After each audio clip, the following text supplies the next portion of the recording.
Bonjour à tous les auditeurs, auditrices, qui écoutent nous sur différents groupes WhatsApp, sur différents, sur Facebook, sur YouTube. Nous avons matin, dans le cadre de ce dimanche de la résurrection, Ce dimanche de la résurrection, ce dimanche Pâques, où les églises chrétiennes a fêté, bien sûr, commémorer la résurrection de Christ. Nous avons matin, on dit tout bonjour, bonsoir, dépendamment de qui le suivre nous. Matin, nous allons réfléchir ensemble sur les grandes preuves, sur les grandes preuves de la résurrection de Jésus. Les grandes preuves de la résurrection de Jésus, nous gagnons avec nous comme texte 1 Corinthiens 15, verset 4. Il a été enseveli, il est ressuscité le troisième jour selon les Écritures. Sujet réflexion au matin, c'est quelles sont les grandes preuves de la résurrection de Jésus. Seigneur matin, nous te remercions infiniment pour ta fidélité. Nous te remercions infiniment pour grandeur, pour magnificence. Merci d'être que vous permettez nous capables encore commencer lever matin, une journée, une matinée spéciale, une journée spéciale, quoique l'église n'a vive, les églises ce matin vide, mais de toute façon, ça n'empêche pas que l'église chrétienne, partout dans le monde, a commémoré la résurrection de Jésus. Seigneur, nous te remercions pour ce dimanche de la résurrection. Merci pour tout ce que tu fais pour nous en termes de grâce. Demandons au Seigneur matin, on va aider nous à communiquer de façon simple, claire, précise, pour que chaque monde qui a écouté nous matin va se édifier. Amen. Donc, le sujet nous matin, c'est quelles sont les preuves de la résurrection de Jésus. Même si frère, la venue de Jésus, c'est un fait historique très important. Et c'est un fait historique, le fait que le Fils de Dieu a marché sur la terre. C'est un grand fait historique. Jésus est venu dans le monde. Jésus est né de la Vierge Marie. Bien que tenté, il n'a jamais péché. Vie Christ caractérisée par des paroles merveilleuses. Jamais un homme n'a parlé comme parle cet homme, déclare ennemi en Jean 8, verset 46. Jésus-Christ guérissait les malades, donnait le recouvrement de vue aux aveugles.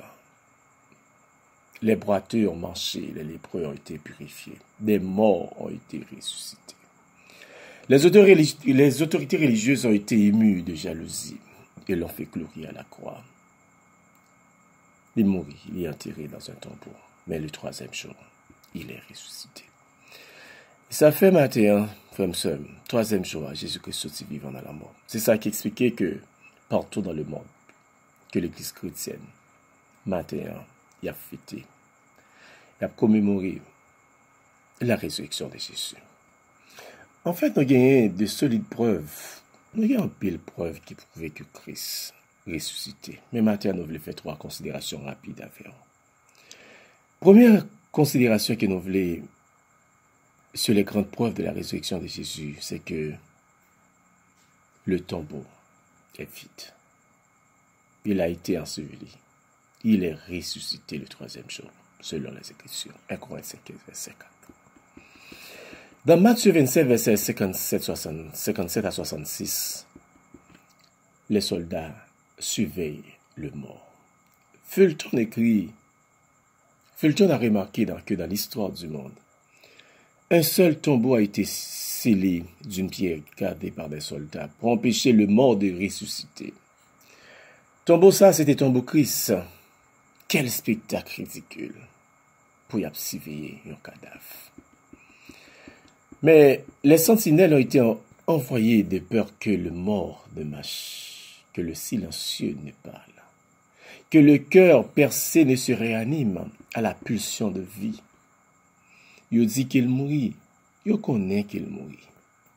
Mais yo dit tête yo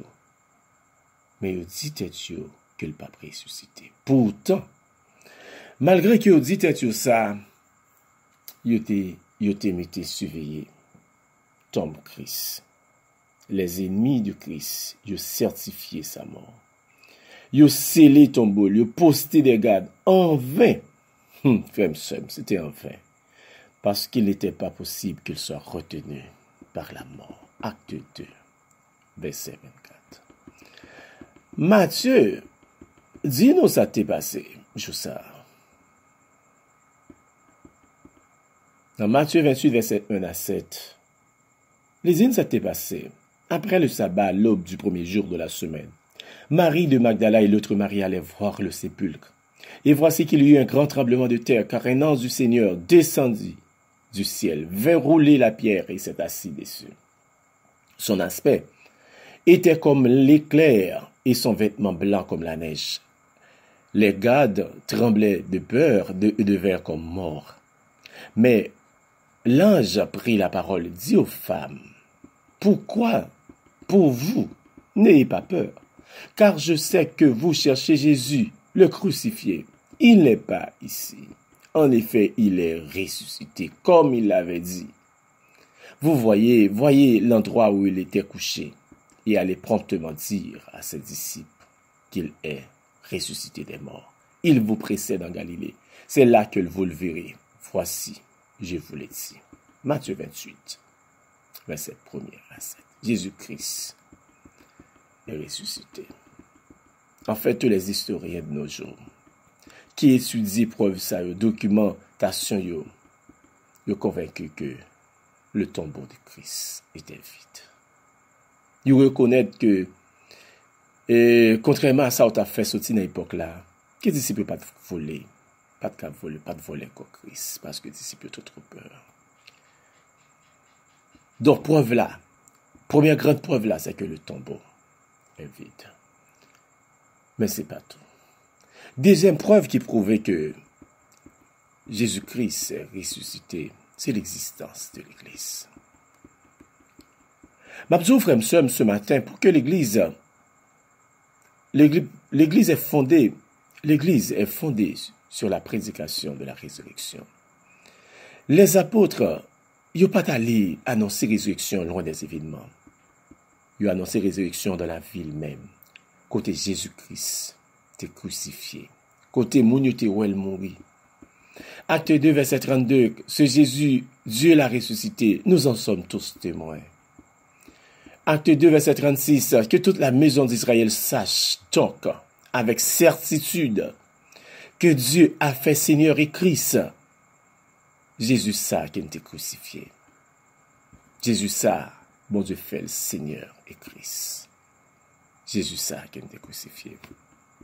Acte 2, verset 40, tu as attesté ça qui t'a accepté, parole baptisée. En ce jour-là, furent ajoutées environ 3000 âmes. 3000 âmes à l'église.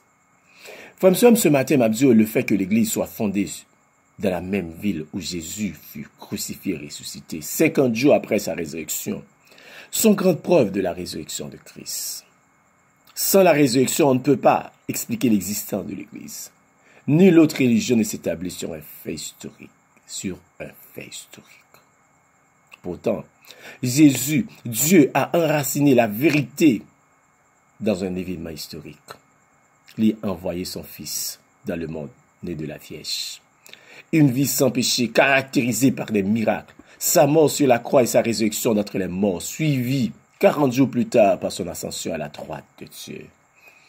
10 jours plus tard, à la fête juive de Pentecôte, l'Église fut fondée sur la prédication de la résurrection.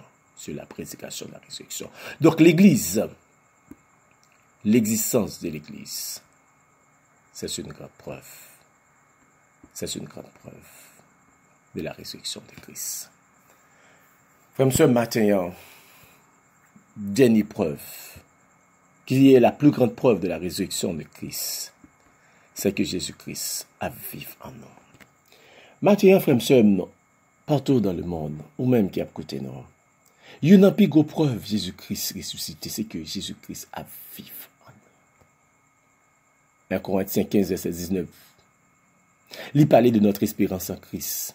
Quelle est votre espérance en Christ? Christ en vous, l'espérance de la gloire. Oh, amen. Christ en nous, l'espérance de la gloire. Colossiens 1er.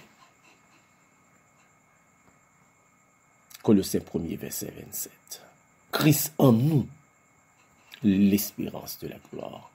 Voyez, Christ en nous, c'est la plus grande preuve, la plus grande preuve de la résurrection de Jésus. Nous trouvons cette preuve-là dans ce chant. Il vit, Jésus vit encore. Je sais qu'il est tout près de moi, sur le chemin étroit. Il vit, toujours il me conduit. Et j'ai pu dire par la foi, je sais qu'il vit en moi. Merveilleux changement, je naquis de nouveau. Quand Jésus entra dans mon cœur, quel grand jour lumineux. Tout fut clair, tout fut beau. Quand Jésus entra dans mon cœur, quand Jésus entra dans mon cœur, ce fut joie et ferveur, ineffable bonheur. Quand Jésus entra dans mon cœur. Frères et sœurs, la plus grande preuve de la résurrection de Jésus, c'est que vous participiez, vous deveniez participants de la nature divine. Jésus-Christ vive en nous. De Pierre 1er, verset 4. En fait, matin, frères et sœurs, dans l'occasion ça, je voulais évoquer avec vous les grandes preuves de la résurrection de Jésus. 3 grandes preuves de la résurrection de Christ ce matin. Le tombeau est vide. Jésus-Christ pas dans le tombeau encore. Je dis que si nous comparons Christ, la religion chrétienne aux autres religions du monde, si nous prenons les grandes religions du monde, leader est encore dans le tombeau. Mais le tombeau de Christ est vide. Une autre grande preuve, c'est que l'Église fut établie sur la base de la résurrection de Christ. Et la plus grande preuve, frères et sœurs, c'est que Jésus-Christ vit en nous. Mamzo, frères et sœurs, la résurrection n'aura pas de valeur pour vous, à moins que vous participiez à la vie de la résurrection. La vie de la résurrection ce matin, c'est que Christ vit en nous. Et c'est la force de son Église. C'est notre force dans ce monde bouleversé. Force nous comme serviteurs de Dieu, comme appelés, comme chrétiens dans ce monde bouleversé, c'est que Christ vit en nous. Oh Amen. Christ vit en nous. Bon Dieu béni, frères et sœurs. Bon Dieu béni. Bon Dieu béni.